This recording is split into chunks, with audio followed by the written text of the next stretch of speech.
The tub has been sandblasted, and I put new seam sealer here in the front of the cowl and also in the back of the tub. And I used epoxy primer on the rear of the tub and also on the two sides where I installed new panels and under the windshield so I can apply my body filler.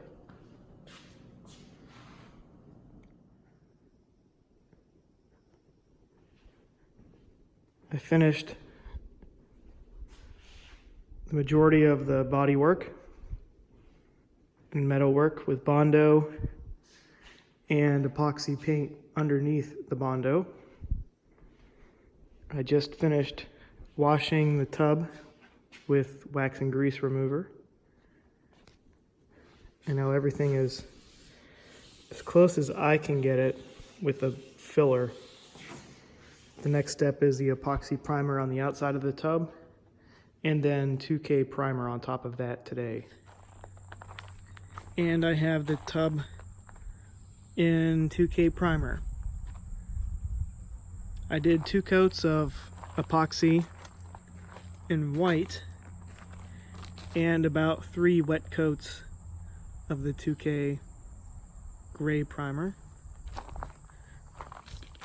The finish is pretty rough, and I have it out here in the sun to dry.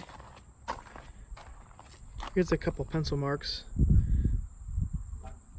of some imperfections. Here's one more. But overall, the repair work came out really straight with minimal Bondo, and probably I'll have to use some icing on this and this, as well as one other section on the opposite side.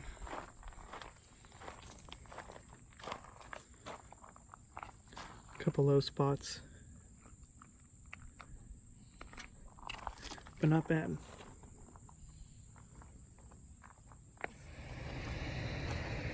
Doing 320 on the latest coat of primer,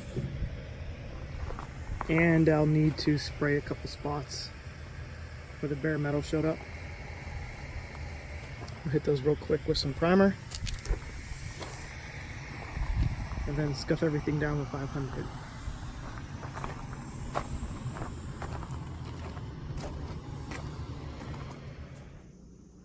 Bottom of the Jeep has been primed and cleaned.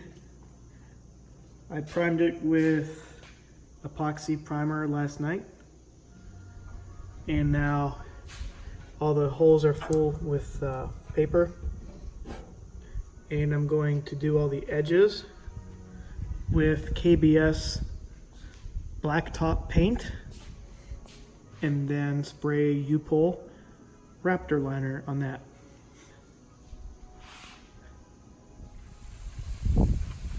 I used the KBS blacktop in all the hard to reach areas, and now I'm getting ready to apply the Raptor. It's a little bit windy for what I'd prefer, but not much I could do about it now because the KBS and the primer should really be top coated sometime today. So we're gonna go for it. This is just the KBS blacktop in all the hard to reach areas. And I'm going to do the first coat of the UPOL.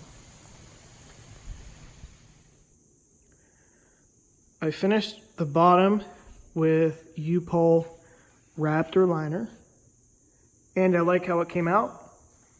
This was the 1 gallon kit in black.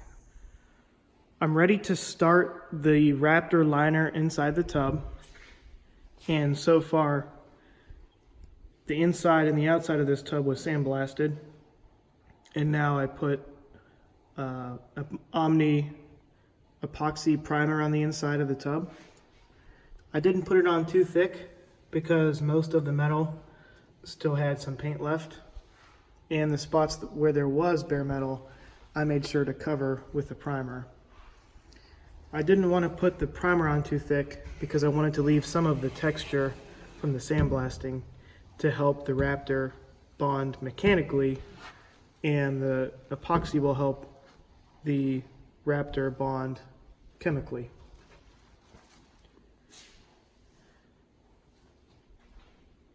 I purchased 6 bottles of Raptor and the associated hardener, and I am tinting the interior Raptor with MTK urethane paint.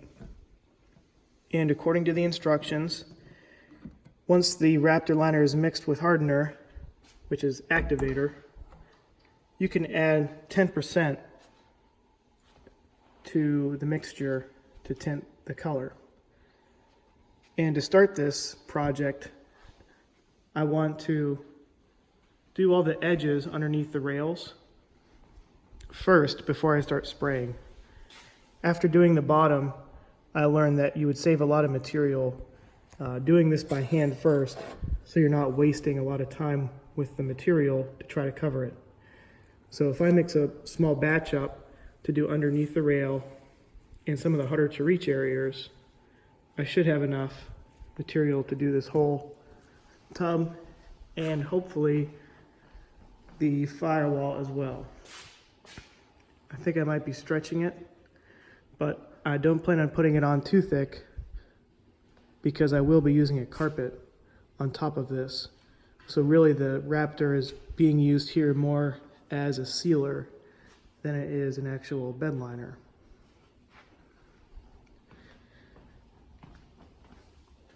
This ratio is 3:1, and then like I said, 10% paint.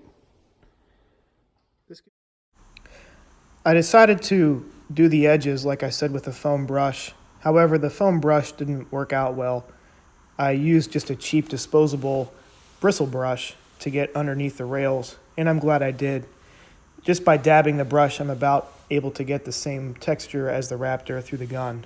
So I'm glad I decided to do that to save the time and material once it came time to spray.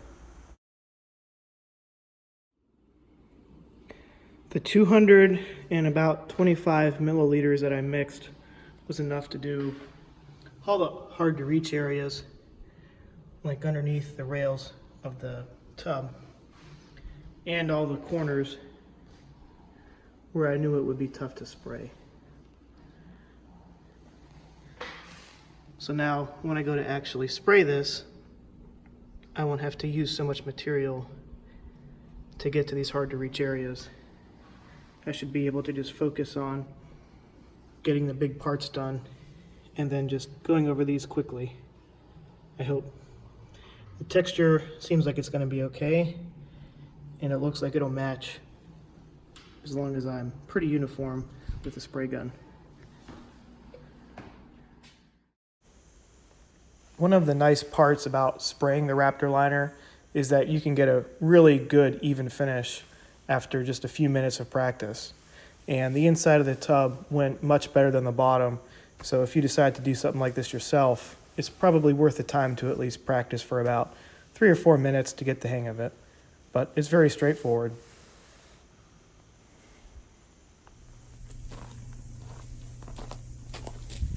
This is the final bottle. I'll do the firewall and touch up any light spots that I missed.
I touched up some spots on the tub and everything is smooth, ready for maybe one more coat of epoxy primer and then the paint, or maybe a 2K primer, a quick scuff, and then the paint. Or I might just paint as it is, because it's very close, with just some spots where the primer is a little splotchy from sanding, priming, filling, and then sanding over again. So the colors are a little off. Hopefully it won't make a difference if I decide to paint right over it, but I also might just decide to seal it one more time with epoxy primer and then coat the paint right on top of it, skipping the step to sand. The Raptor Liner is all cured now, and I'm really impressed with how it came out on the firewall especially. I put it on a little with the gun closer, so the texture is more smooth. There's no grit to it, so this means it'll be easy to clean off with a wet rag, or maybe some WD-40 on a rag would take grease off of it. The only issue would be how it's going to hold up to heat, and there's no way to really know until I have this built. But I think, judging by how hard this is, I don't see why heat should affect this. And both doors, I sanded them, did a coat of of epoxy on them, and then I did the filler on the spots where I filled in the holes. Both these doors are really straight. I think what I'm going to do is do one more coat of epoxy to seal in where I got down to bare metal from the sanding. And then before the epoxy cures, probably later on today, I'll hit it with the high build primer, and I'll really put like 2 heavy coats of primer on, and I might be able just to scuff and then be done with them. I didn't get as far as I thought I would with this first video, but the doors are sealed one more time with epoxy primer, and I need to re-sand where I filled up here. I'll probably re-sand this evening and then do 2K primer tomorrow, and then I'll finally be able to scuff these doors and wrap them up. Also today I got the roll bar sandblasted. I got the tailgate sealed, and also I have the grill, roll bar supports, and the windshield sandblasted as well. The tub is still ready for a final scuff, which I'll do after I build the paint booth. All in all, so far this process has gone a little bit slower than I expected, but that's par for the course. I have about start to finish 4 weeks worth of extra time put into the bodywork so far, and I think it'll probably take me another 3 to 4 weeks to really finalize everything in final paint. So this is the end of the first part I'll put together of the bodywork, and I'll probably have the second part finished up here in about a month or so. If you have any questions, please let me know.